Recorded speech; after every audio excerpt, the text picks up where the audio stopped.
আমি আমার জীবনে দু একটা ঘটনা বলছি। এবার আমার বাড়ি হচ্ছে আসাম, যাই হোক। তো আমি গুয়াহাটিতে গেছিলাম দীক্ষার কাছে, ফেরার সময় আমার একটা ট্রেন অ্যাক্সিডেন্ট হয়। আমি দেওঘর কোনো রকম সকালবেলা পৌঁছাই, সকাল 6টার সময় আমাকে হাসপাতালে ভর্তি করা হয়। পরম পুজো আসতেছি মেজদা গিয়ে সেই রক্ত টক্ত ইঞ্জেকশন দিয়ে বের করে আমাকে প্লাস্টার করে ব্যান্ডেজ করে দিয়ে বললেন যে 1 মাস সম্পূর্ণ বেড রেস্ট, বিছানা এবং বাথরুম, বেরোবে না তুমি। আমরা আগে তা হাসপাতাল থেকে যে ছাড়লেন, রিক্সা করে বর্দাবাড়ি গেট অব্দি কোনো রকম আসলাম। ওখান থেকে ঘুরাতে নাটমন্ডপ অব্দি গেলাম। পুজোবা দাদা বসেছিলেন, আমাকে দেখেই কার্তিক বিশ্বাস দা যিনি গান করতেন দেওঘরে তিনি ছিলেন। তাকে ভাই কার্তিক কয়েকটা গান শোনাতো, ও তো পবিত্র এসে বাজাবে। তো একটা পা তো ব্যান্ড করতে পারছি না, কারণ ব্যান্ডেজ করা আছে। আশু গাঙ্গুলি তাকে বলে একটা বালিশ নিয়ে আয় তো ঘর থেকে। তো আশুদা তার ঘর থেকে একটা বালিশ নিয়ে আসলো, আমার পায়ের তলায় দিল। একটা পা মুড়ানো, একটা পা লম্বা। প্রায় ঘন্টাখানেক তিনি গান শুনলেন। শোনার পর দুজনকে বলে ওকে ধরে তুল, আমাকে ধরে দাঁড় করানো হলো। করার পরে দাদা বোঝায় শোন, কালকে আসাম যাবি, 500 দীক্ষা দিয়ে আসবি বলে দাদা ঘরে চলে গেলেন। আমি তো মানে দুশ্চিন্তা পেলাম, কারণ সকালে আমাকে মেজদা বললেন 1 মাস বেড রেস্ট, একদম নড়বে না।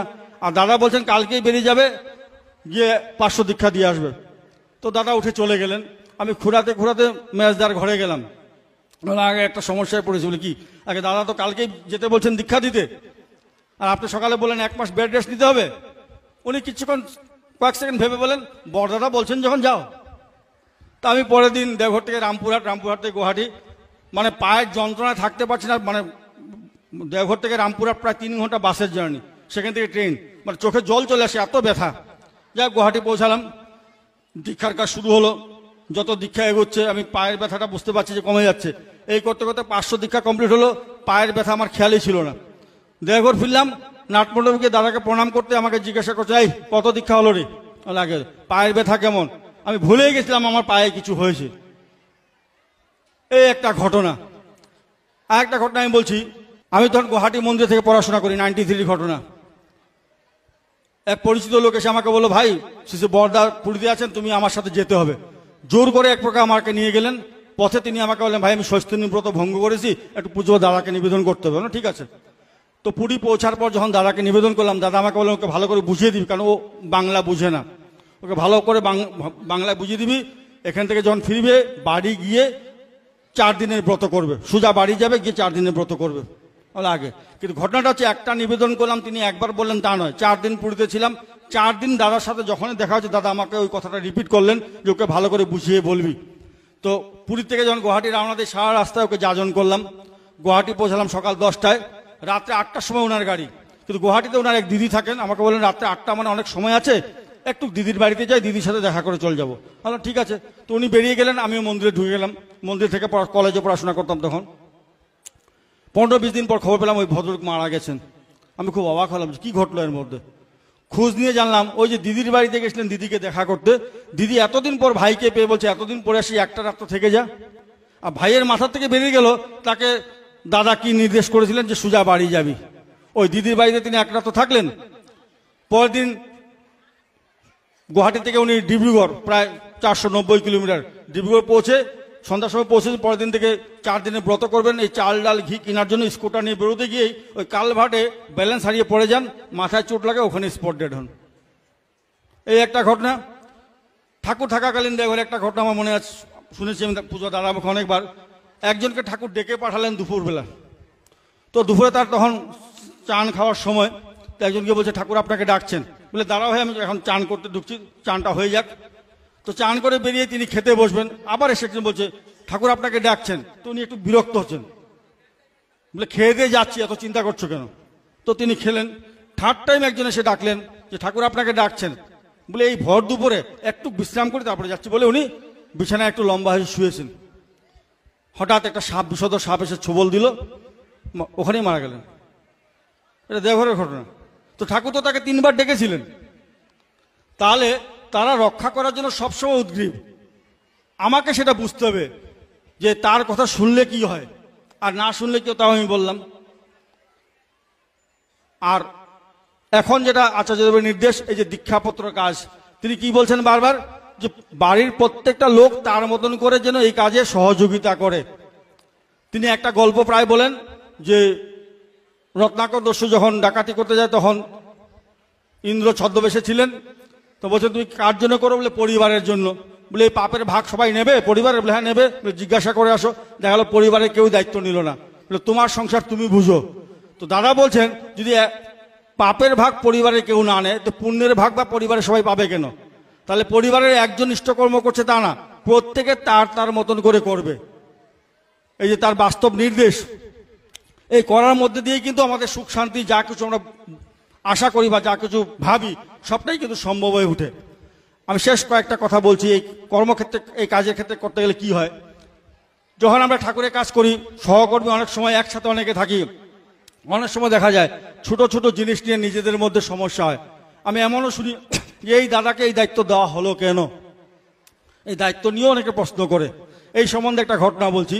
ঠাকুর যখন পার্লারে বসতেন, এক ভদ্রলোক ঠাকুরের সামনে সবসময় গিয়ে বসে থাকতেন কিছু ধূপকাঠি জ্বালিয়ে, ঠাকুরের সামনে বসে থাকতেন। তারপরে নাম শুনে থাকবেন, প্রবীণ কর্মী ছিলেন দুলাল মজুমদার দা। তিনি পূজ্যপাদ দাদাকে বলছেন এই ঠাকুরের সামনে সবসময় ধূপকাঠি জ্বালিয়ে বসে থাকে ভীষণ বিরক্তিকর, ওটাকে ভাগালে হয় না? তো ঠাকুর বলছেন শুনেন দুলাল দা, ঈশ্বরকে যে রক্ষা করতে যায় তাকে রাক্ষস বলে শাস্ত্রে আছে, আপনার কি রাক্ষস হওয়ার ইচ্ছা? তখন দুলাল দা যাকে না না না না এই বলে পার্লারে দুজন ঢুকলেন প্রণাম করতে। প্রণাম করতে ঠাকুর পূজ্যপাদ দাদাকে এবং দুলালদাকে বললেন যে আমার 2টা করে শাড়ি দরকার, তোরা দিতে পারবি এখন? আগে বলতে পূজ্যপাদ দাদা এবং দুলালদা বেরিয়ে পড়লেন। ওই যে ধূপকাঠি নিয়ে যিনি বসেছিলেন তাকেও তখন ঠাকুর বলে এই তুইও আমাকে 2টা শাড়ি এনে দে না। ঠাকুর এই ভর দুপুরে এত গরমে কোথায় যাব, এই বলতে বলতেই ততক্ষণে পূজ্যপাদ দাদা এবং দুলালদা 2খানা নতুন শাড়ি নিয়ে এসে ঠাকুরের কাছে পৌঁছে গেলেন, দিয়ে প্রণাম করে বেরিয়ে গেলেন। তখন ঠাকুর বলে দেখ তুই এত বাহানা দেখালি, ওরা তো দুজনের মধ্যে নিয়ে আসলো, তুই পারবি না? তখন তো তার উপায় নেই, তো উঠে গেল। গিয়েই কিছুক্ষণ পর হন্তদন্ত হয়ে ঠাকুরের কাছে এসে বলছে ঠাকুর এই মাত্র বাড়ির থেকে টেলিগ্রাম এসছে আমার বউ খুব অসুস্থ, আমাকে বাড়ি যেতে হবে। ঠাকুর বললেন খুব ভালো, যা। ওই যে তিনি গেলেন, আর কোনোদিনও ঠাকুরের সামনে ধূপকাঠি জ্বালিয়ে আর বসেননি। এই ঘটনাটা এই জন্য বললাম, তিনি যখন মনে করবেন কাউকে সরানোর তিনিই ব্যবস্থা করবেন, আমি কেন ব্যস্ত হচ্ছি? আমার ব্যস্ত হওয়ার কোনো প্রয়োজন নেই। দ্বিতীয় কথাটা হচ্ছে যে অনেক সময় দেখা যায় মন্দিরে আসে কারোর ব্যবহারে কারোর কথায় অনেক সময় মনক্ষুণ্ণ হয়, দাদা মন্দিরে যান না কেন? হ্যাঁ ভাল লাগে না, ওখানে ব্যবহার ভালো না, এই না সেই না, এই ধরনের কথাও শুনি। কিন্তু আমার কথা মন্দিরে আমি আসি ঠাকুরের জন্য। কারোর ব্যবহারে যদি আমি মন্দির থেকে দূরে সরে যাই তাহলে বুঝতে হবে মন্দিরে যার কাছে আমি আসতাম তার থেকে যিনি ব্যবহারটা আমার সাথে করলেন তিনি বেশি পাওয়ারফুল। একটা গল্প বলছি। এক মা কম বয়সে বিধবা হলেন, ঠাকুরের কাছে এসে আশ্রয় দিলেন, ঠাকুর তাকে আশ্রয় দিলেন। একদিন তাকে একটা নতুন শাড়ি দিয়ে বললেন যা তো মায়ের শাড়িটা পরে এসে আমাকে দেখা। তো মাটি যখন শাড়িটা পরতে গেলেন পাশে একজন যুবককে ঠাকুর বলেন আই শোন, ও যখন শাড়ি পরে এসে আমার পাশে দাঁড়াবে ওর দিকে তাকিয়ে মুসকি মুসকি হাসবি। তো ওই মা যখন শাড়ি পরে এসে সামনে দাঁড়ালেন, ওই যুবক ছেলে ওই মায়ের দিকে তাকিয়ে মুসকি মুসকি হাসতে ওই মা খুব রেগে গেলেন, বলে কুলাঙ্গার অসভ্য, লজ্জা লাগে না মায়েদের দিকে এমন করে তাকাচ্ছ তুমি? এসে বকাবকি করলো ওই মা। তো ঠাকুর তোকে শিখিয়ে দিয়েছিলেন বলে উনিও কিছু বলেন না, চুপ থাকলেন। কিছুক্ষণ পর ওই মাকে ঠাকুর বলছেন ভাই তোকে আশ্রমে কে রেখেছে? বলে আগে ঠাকুর আপনি। তোর খাওয়ার ব্যবস্থা কে করলো? বলে ঠাকুর আপনি। তোর এই জামা কাপড়ের ব্যবস্থা কে করে দিচ্ছে? বলে ঠাকুর আপনি। তখন ঠাকুর বলছেন তো সব কিছুই যখন আমিই ব্যবস্থা করলাম তো তোর দৃষ্টিটা আমার দিকে না থেকে অন্যের দিকে গেল কেন? ঠাকুর এই কথা বললেন, তাহলে তোর দৃষ্টিটা আমার দিকে না থেকে অন্যের দিকে গেল কেন? আমার মনে হয় আমাদের দৃষ্টিটা ওই এক জায়গায় থাকা দরকার, 10 দিকে যাওয়ার কথা নয়। কিন্তু ঠাকুর এবং তিনি যাকে রেখে গেছেন সেই আচার্য, তিনি যা যখন বলবেন সেটাই আমি পালন করে চলবো। আর অনেক সময় হয় কি ঠাকুরের কাজ করলে স্বাভাবিক নাম যশ প্রতিপত্তি সবই বৃদ্ধি পায়। এই আমি ওঠার আগে এখানে অনেকে অনেক বিশেষণ দিয়ে অনেক কিছু বলেছেন, তো এসব হয়, তাতে কি হয় অনেক সময় অহংকার তৈরি হয়। এই অহংকারের একটা ঘটনা বলছি, বলে শেষ করব। আমি গুয়াহাটি গেছি, আমার 500 দীক্ষার একটা ব্যাপার ছিল। গুয়াহাটি থেকে উদালগুড়ি যাব 2 ঘন্টার রাস্তা। গুয়াহাটি মন্দিরে ঢুকতে একজন আমাকে বললেন, ওখানে দায়িত্বে ছিলেন, পবিত্র ভাই এসছো খুব ভালো, একজন দীক্ষা দেবে নাকি? তা আমি বললাম একজন দীক্ষার জন্য এখন সময় নষ্ট করবে কেন? আমি বললাম আপনি দিয়ে দেন।